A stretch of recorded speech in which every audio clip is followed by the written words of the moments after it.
Hawkins, and I'm honored to have her speaking today. And you guys can give her a warm welcome up. Thank you. Thank you so much. Good afternoon. Good afternoon. Everyone. Good. Awesome. Thank you so very much for coming out.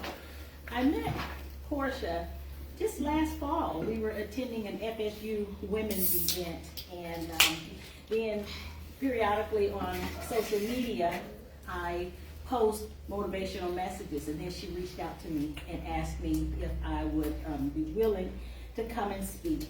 And I told her I'm more than happy to do so. And I thank you so very much for this opportunity. She told me that the theme was rooted in love. And you heard her earlier talk about the purpose of their organization, and it's to help us, not just older, but young people, young women, and even the world for that matter, know who we are as a race of people, what we have contributed, and to continue to move forward in that. So with that being said, her theme, Rooted in Love, I prayed and asked God what I should say, and he added to it the part of rooted in love, motivated by desire. D-E-S-I-R-E. So let's talk about these words before we get further into the message this afternoon. When you think about roots, what are they? They are a part of a plant or any foliage, and it's very important. It's a very important part. What you see is the product itself, but really, it's the roots that make a big difference. They serve a vital purpose. Their primary function is for anchorage, is to keep the plant solid. Now, remember, we're talking about us as a people. We are rooted in love. Roots also serve as the primary way for a plant to receive its nutrients, water and other nutrients that are in the soil. But you know what else I discovered? The roots also, if a plant is in an area where it's too much water, the root is going to be the first thing that's going to be like a gate. It's like a shield that's built in the root, and God put it there. So let's think about all those things when we think about our forefathers, our ancestors. Also, we all know what love is. It's the emotion that's characterized by strong feelings. So rooted in love, motivated by desire. D-E-S-I-R-E. We're going to get to that in a minute. So in sociology, there is a frame of thought called expectancy value theory, and that's what I have right here. Expectancy value theory is primarily motivation that also functions as a theoretical framework. But what is a theoretical framework? It is something that it's like a bridge that stands between something that is known and then something that is unknown. So like, for instance, when I worked on my doctoral dissertation, every dissertation, you have to have a theoretical framework. So my framework was that it takes a global community to help persons with intellectual disabilities be successful. So with a theoretical framework, it is a belief that serves as a bridge between the known and the unknown. And that framework was developed in 1983. Guess what? I know that the Word of God tells us in the book of Luke that in chapter 14, for which of you desiring to build a tower does not first sit down and count the cost? That's something we have to do as a people. And when I think about our ancestors, when they weigh the effort versus the expectation, we think of people who have come before us, our African American heroes, whose acts were rooted in love. Everything that they did to help make us a better people was rooted in love. And I just want to talk about a few people in our ancestry pool who have done things because of them we are. And therefore, we can't take lightly what they've done. And therefore, we need to consider what can we do to also make things better. So, the expectancy value theory basically suggests that motivation is a result of how badly you want the thing you're working for. How badly you want the goal. Oh, I'm a school teacher. I want y'all to know. I'm tempted to say, excuse me.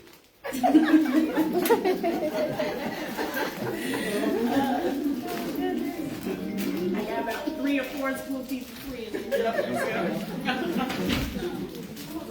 So, things that must be weighed in the balance before you embark on a goal. So I want everyone, as I'm speaking, think of something that you want, a personal goal that you want to achieve. And have you thought about the value that it's going to bring to your life, the intrinsic value that you have inside? In other words, do you want it badly enough that if nobody else in the world supported you, are you going to work towards that? You have to want something that badly to be successful. When I think about the Olympics that are happening now, the Winter Olympics, there are people that are participating in, alpine skiing, curling, there's speed skating. That's not for the faint of heart. They did not reach that pinnacle of success without having these types of values, that intrinsic value and the utility value. The utility value is you asking yourself, how useful is this thing that I say I want? So when I was ready to work on my doctorate degree, I had to ask, how useful will it be? And to me, it was worth the cost. There's always a cost associated with something that you say you want to do. So if we reflect on what we know about the expectancy value theory, and to the extent that the impressive list of forefathers that have gone before us, you see here, civil rights, we had Harriet Tubman and Frederick Douglass. They both worked for freedom, one in the underground system and one in the upper ground system, okay? Rosa Parks did her part. There are persons in the STEM, such as Katherine Johnson. Most of us came to know her through Hidden Figures. There's Charles Drew. There's the government. Thurgood Marshall, the first African American to sit on the Supreme Court. He did not let obstacles stop him from getting where he wanted to be. Kamala Harris and Barack Obama. We have ancestors that are in the arts and culture field, the sports and medicine, modern trailblazers. Who will embark on any goal without first counting the cost, right? So, others that I would like to mention, for instance, Wes Moore. You know who he is? I know Ms. Raines know. Okay, who is he? The governor of Baltimore. Well, the state of Maryland, yes. He is the governor and the only African American in the United States who's serving as a governor of a state. But did you know that when he was in middle school, he was a trouble student? He had to overcome some obstacles. But by the time he graduated from high school, he went to college and was a Rhodes Scholar. He went on to become an officer in the United States Army, a captain. And when he decided to run for political office, governorship was the first position he ever ran for. But he had to count the cost. Have you counted the cost for what it takes to get where you want to go, what you want to do? I was thinking about, when I decided to pursue the doctorate, I did that. But there are things I put my hands to, and apparently I didn't count the cost well enough up front, because in the end, did I get to the finish line? I think of a time where, when I was growing up, we had a family friend who was the best cake decorator in the world. I mean, she made fabulous cakes. So when my daughter was young, she's 25 now, I decided, let's go and take a cake decorating class. So we signed up for Michael's. She and I both were excited. We went to Michael's, we bought all of our equipment, and I think it was like a 5-week program. We met once a week. First session, we was happy. But then at the end of every session, they give you this list of stuff that you have to go into the store to buy to do your homework. So by session 2, we were starting to fizzle out. Like, this is not what we signed up for. We was looking for the exit ramp. You know, we finished the class, but guess what? To this day, there's a section in my kitchen and some in the garage. I remember my husband kind of sees them every now and then. What's with these cake pans? What's with these tools that you make piping? You know why? We did not count the cost before we embarked on that.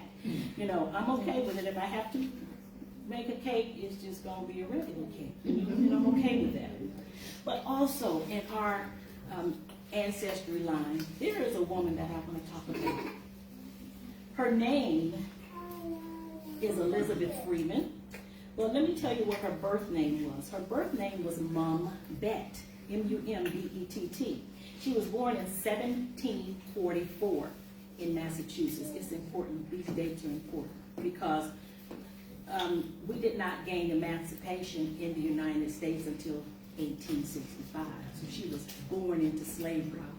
But Massachusetts adopted a new state constitution in 1780. And that constitution said that all men deserve to be free. Well, she got a lawyer. She fought for her freedom. And in 1781, she filed a lawsuit and she was free. So she began to live as a free woman in Massachusetts because that's what the state law said. So her case challenged the legality of slavery under the new state constitution. The Massachusetts Constitution of 1780 declared that all men would be free, and the court ruled in her favor, leading to her freedom. And that's when she changed her name from Mumbett to Elizabeth Freeman. She went on to become a domestic worker, a midwife, a healer, and a nurse. And she was very popular in the land, and many other people also followed suit and began filing for their freedom. Know that when God puts something in you, it has to be so deeply rooted that the value is intrinsic. No one can stop you from getting there. And that's when you know that what's in you probably came from the Lord anyway. Okay? The last person I want to talk about before we get to the desire part of my presentation is Maya Angelou. Most of us know her as an author, an essayist, a poet, a civil rights fighter. But she also published 7 autobiographies, and they were really in the form of some form of fiction, but a lot of it was about her life. For instance, I Know Why the Caged Bird Sing, she wrote in 1969. It was about her young life. She also wrote All God's Children Need Shoes. That was really just an autobiography of her life. But what many people don't know was what she did to make ends meet. When she got married young, well, first off, let me say, she was raised primarily by her father and his family, and they taught her right from wrong, and she was living a good life. When she got married, got divorced, and fell on hard times, she knew that she had a child to feed. So she began to do some things that were not pleasant in the sight of the Lord to make ends meet, and she realized that I'm living in a lifestyle that's not pleasing to God. And sometimes we may find that we are the same way. Somebody may have had a baby out of wedlock or conceived out of wedlock, and you're holding yourself in bondage. You may have dropped out of school or flunked out of school. You may be in a relationship that you know isn't right, but you don't have the power to leave. It could be anxiety, poor self-esteem, or family dynamics. Things that are deep inside your soul that you let them hold you back. You let them prevent you from being the best that you can be. We owe it to the spirit of our ancestors, honestly, to be the best version of ourselves that we can possibly be, because they went through so much more than we ever did. So the only reason I mentioned this part about Maya Angelou is to transition to the next idea. And that is that many people allow their past to prevent them from really reaching deep inside, finding that thing that God has put in you. If it's, my husband often says that I think a teacher told him once, find that thing that you would do for free and work in that area. Because that is a passion. Perhaps that's what God gave you, so that you can make a difference in the world in that arena, right? Even when I think about my friend, Ms. Raines up here in the gray suit, I just met Portia last September because Ms. Wilson and I decided to go to a FSU female graduate reception. We didn't know where we were going, but we were like, let's just go. When we went there, we met this young, beautiful spirit, Portia. And Portia invited me to come here. I invited Mozella to come, and then I registered Mozella. She said, is she a school teacher? And I said, yeah, she's a school teacher. She said, oh my God. She was my 8th grade teacher, and she's the best. She made us recite a poem every morning in school, and I recited that at my graduation. See how we gotta be all that God asked us to be. And I know for a fact God called this lady to be a school teacher, because all day, every day, she's always teaching somebody something, okay? Even when you don't feel like being taught. Oh, you know, some people know a little bit of something about everything, right? But when we think about what God has for us, who we should be, how we should pursue the things that He's put in us, I think about Philippians 3, verses 13 through 14 that says, brethren, I count not myself to have apprehended, but this one thing I do, forgetting those things which are behind, and reaching forth to those things which are before. I press toward the mark of the prize of high calling in Christ Jesus. So, if there's something that's preventing you from being the best version of yourself, as I mentioned earlier, if it's that you call yourself the black sheep of the family, you've made bad decisions financially, and you seem like the harder you try, the further down you become, then know that you don't think about yesterday. Think about what's ahead. And I believe that self-love requires us moving towards what I feel rooted in love is. It must be motivated by desire. D-E-S-I-R-E. You individually. Nobody, not your husband, not your children, not your grandparents, not your boss.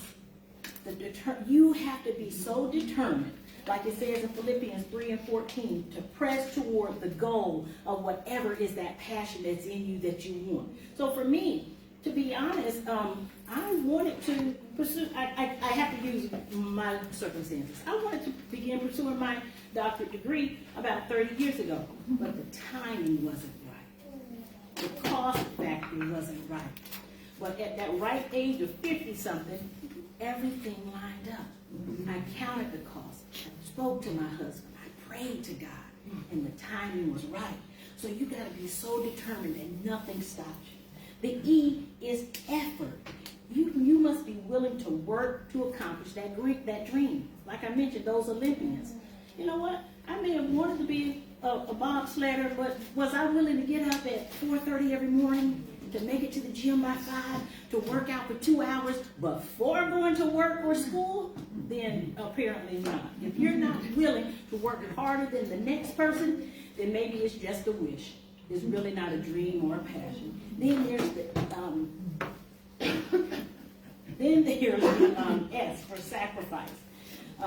Matthew 16 and 24 says, then Jesus said to his disciples, whoever wants to be my disciples must deny himself and take up his cross and follow me. You have to know that if your friends are going out on Friday night, but you know you got a meeting at 5 a.m. in the morning at that gym, then you might need to skip. You might need to sacrifice hanging out with your friends. Then there's the investment. Investment is not just a financial piece. It's of your time and your talent, okay? You got to be willing to invest. And then there's the R for reward, return on the investment. These are the things you need to focus on. How badly do you desire it? And then E, always keep in mind the end product.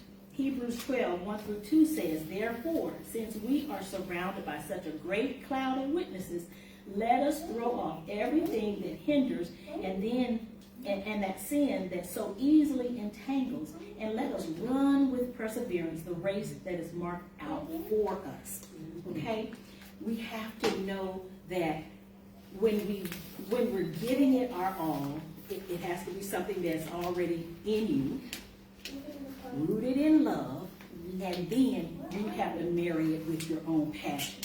So I want to end with a poem, and it is entitled, the actual title of the poem is called Equipment.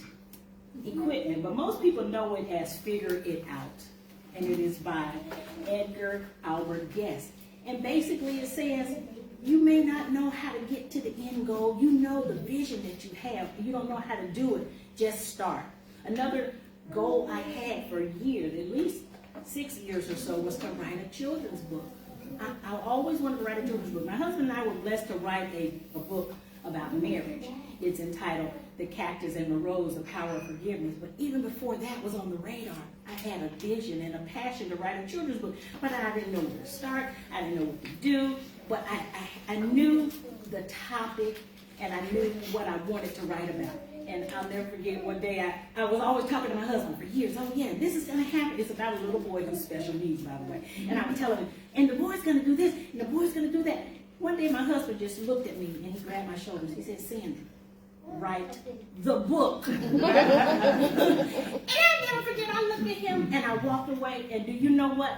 I had been talking about it for so long. When I tell you I sat down, and it was a little hard at first, but then after I prayed and went back to that computer, that book just flowed.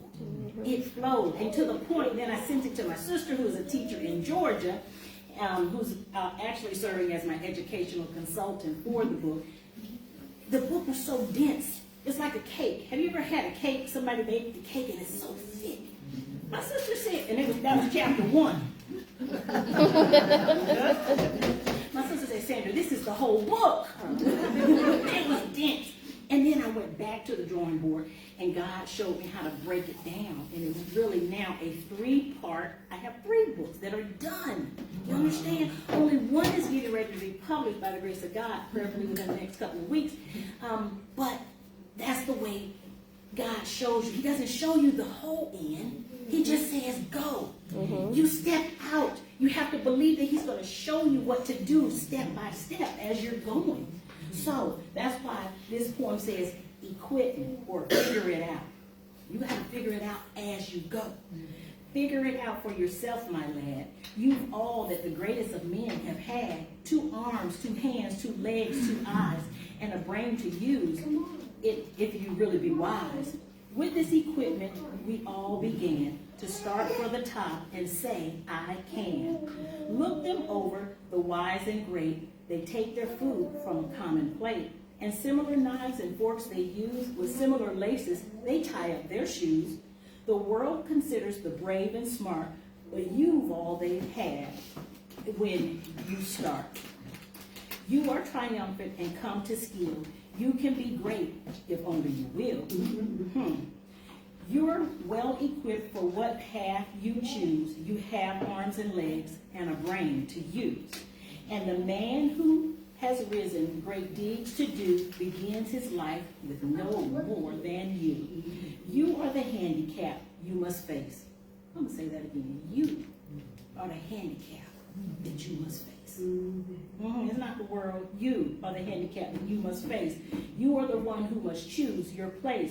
You must say where you want to go, how much you will study the truth to know. God has equipped you for life, but he lets you decide what you will want to be. Courage must come from the soul within. The man must furnish the will to win. So figure it out for yourself, my lad. You were born with all that the greatest have had. With your equipment they all began. Get a hold of yourself and say, I can. Philippians 4:13 says, I can do all things through Christ who strengthens me. If it's a cookbook you want to write, do it.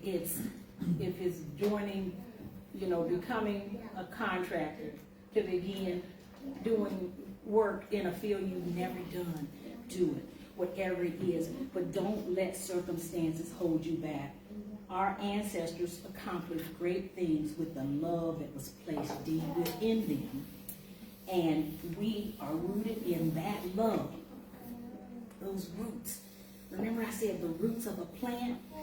What comes? That's how it receives its water. That's how it receives its nutrients. That's what causes it to grow.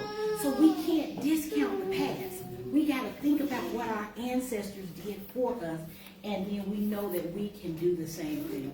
I thank God for my 3 friends in the family. When I think about ancestors and roots, they are just some sweet ladies for me. Brother Walton and Miss Pat and Miss Rose, they are just God sent. You know, you can't always just hang out with people that are your age.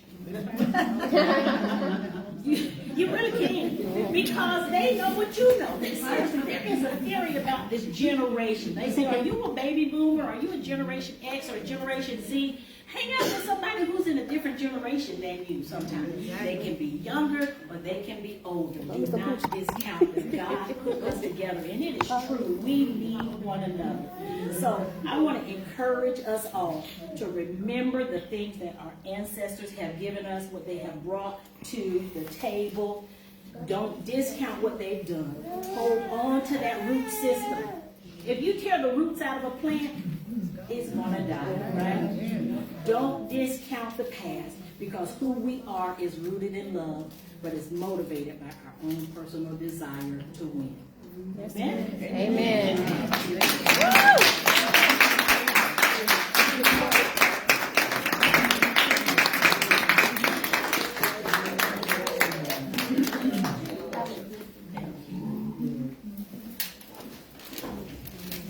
Y'all, can we get another round of applause, please?